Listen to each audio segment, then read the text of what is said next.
Hey guys, what's up? Richard here. Nice to meet you guys. This is my first video meeting you guys in front of the camera. Two things for today's video. First things first, I'll talk briefly about myself and how I started playing chess. And the second thing is that I'm gonna tell you, guys, especially for you beginners, how to prepare for your opening routine. Um, so, uh, On to our first topic. I'm gonna talk a little bit about myself. Now, I'm not a big talker. I don't want to talk too much about myself and brag too much. But yeah, I started playing chess by going to the park and playing chess with the older people. Now, I spent my first 12 years in China, and if you go to the park in Beijing, you'll see a lot of people playing chess, and that's how I started playing. I went to the park and I started watching those old people playing chess. Now, most people at that time were of course playing Chinese chess since we were in China, um, and then I started to get a hand on chess and letting them teach me how to play. Right, that's literally how I started. I didn't receive any professional training. When I was really young, I didn't receive any professional training when I first started.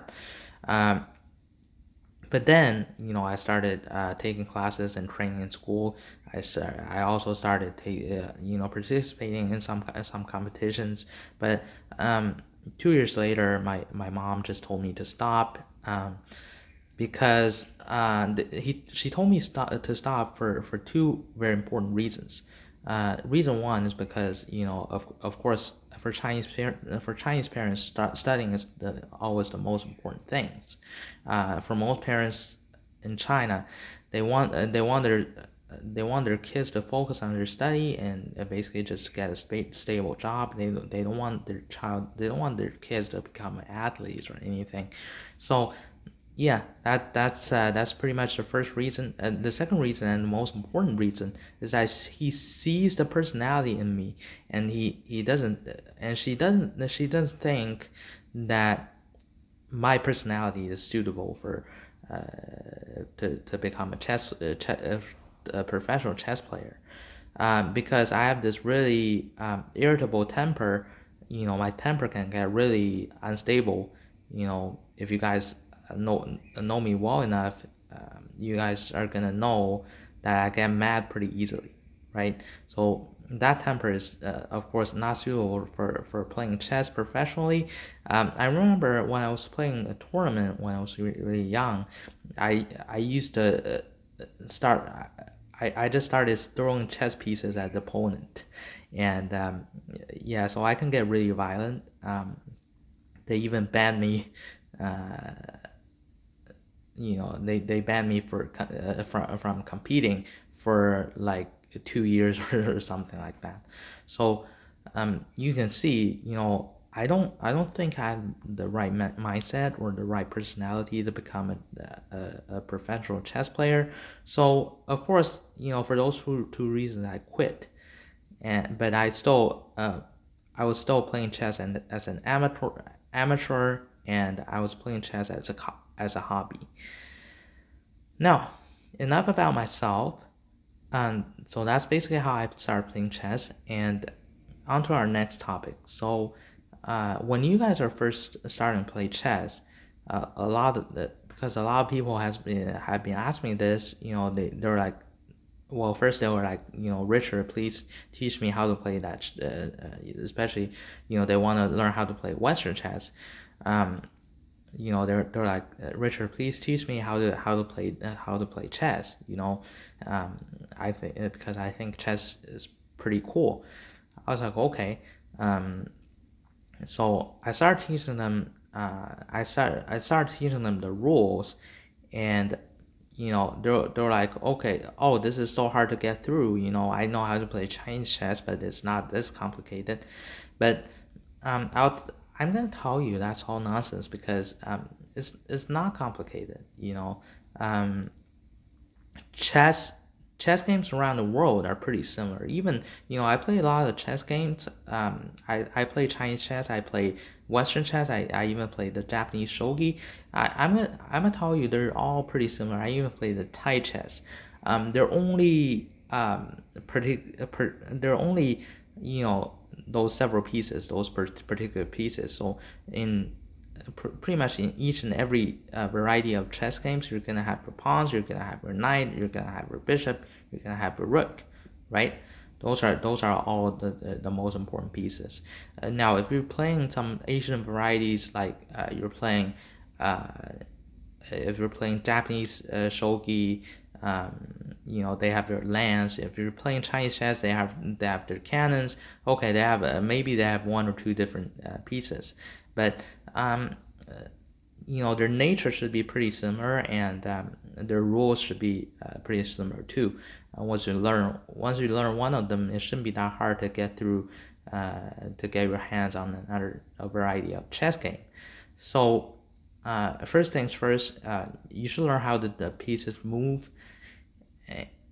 But that shouldn't take you more than one day. You should be able to learn all the rules in one day, and you know. But the most important thing, that's gonna take longer to master, is that you need to have an opening routine. So you need to, especially maybe the first 10 or 10 moves or 15 moves, you need to memorize. So those moves you don't even have to think. That's the opening routine that you will use. So there are two basic openings I recommend for beginners. The first opening is, of course, the four knights opening. The four knights opening is gonna be pretty easy. So you started by pushing the middle pawn. You have e4, e5, knight f3, knight c6, and bishop b5. Right? No, not bishop b5, but bishop c4, bishop c5, castles. Right? So that's the that's not the four knights. That's more of the Italian game, but the nature is pretty similar.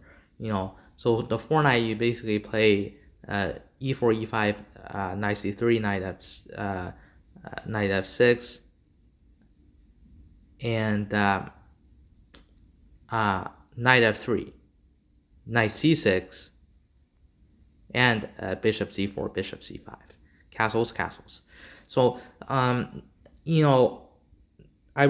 recommending this opening because it's a pretty basic opening. It's really easy to get your hand on. Basically, you just put your pieces on the optimal square and you castle, right? Although there are some tricks. For example, you have the classic fried reverse attack in any kind of Italian setting. That's even the four knight variation, the four knight settings. You have this kind of trap. But they should be pretty easy to get around. The way you get, the way you avoid this fried reverse attack is by castling. You need to castle fast enough. This is pretty much the first principle in chess game. Is that you need to castle fast enough. Otherwise, you're gonna get checkmated pretty soon, and you're gonna run into a lot of problems, right?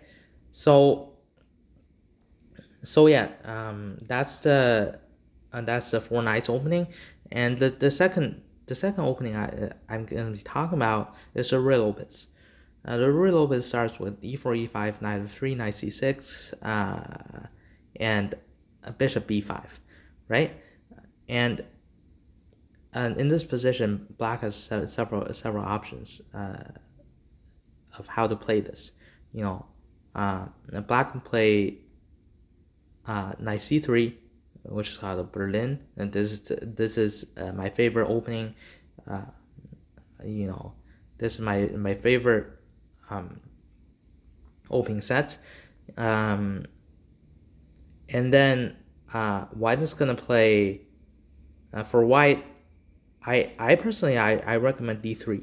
You know, you basically just defend your e4 pawn because that's a very obvious threat. He wants to capture that pawn, and so you have to defend. And then in that position, black's gonna play um, bishop c5, and then you need a castle. He needs a castle, and then he doesn't castle. If he castles, you just capture a pawn. If he castles, now that's the time because you're a castle. Your king is safe.